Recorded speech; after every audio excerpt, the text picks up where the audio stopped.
I'm a country boy. I'm from West Virginia. I don't know nothing about this big time stuff. I never even asked to be big. I wanted to be effective, not famous. Famous is the consequences of being effective. I didn't know nothing about being famous, and I didn't like it. And so there I was, and when you first knew, everybody attacks you first and figures you out later. Because though we say you're innocent until proven guilty, the reality is you're really guilty till proven innocent. I didn't know that then, and I was young, upstart. You have to understand that you're looking at a 60-year-old man, but you're talking about something that's happening to a guy in his late 20s with little kids. And the first time I was in the Washington Post, the article was so vicious it made me nauseous. I was so shocked that you could say that stuff about somebody you didn't even know based on assumptions and a little bit of this and a little bit of that. They piece it all together, and you don't get the same thing back.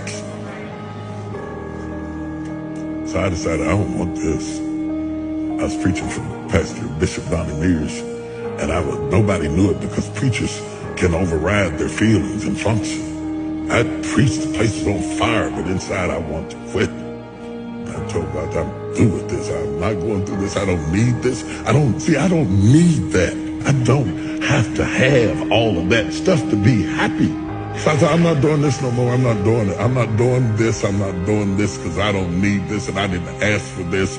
I'm only doing this because of what happened in my life, of the circumstances that happened in my life. He put me on stage. I didn't ask for it. So I was mad inside and I was hurt. And I stayed up in the fellowship with the pastors because I didn't want to go back to my room and sulk in my own sorrows.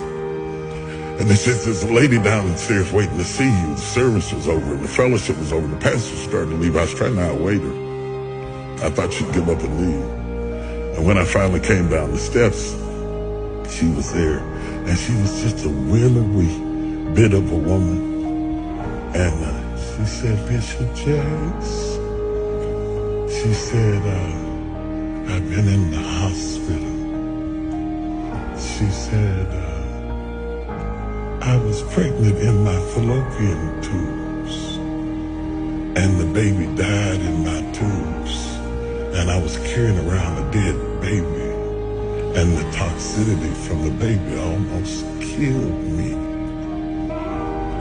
And she said, the only thing that kept me alive was hearing you preach.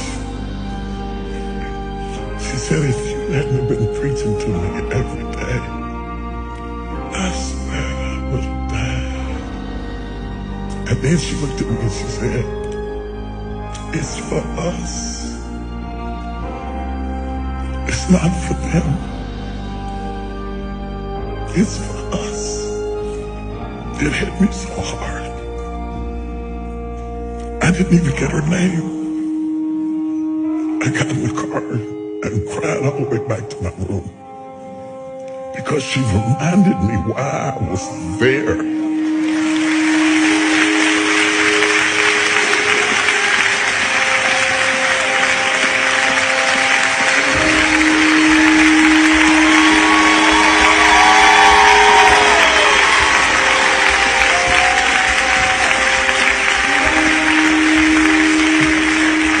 I just left. Last week when I text you, I was up in Baltimore in D.C. and I was doing a book signing. And this woman came up to the table to buy sword. She said, you don't remember me, do you?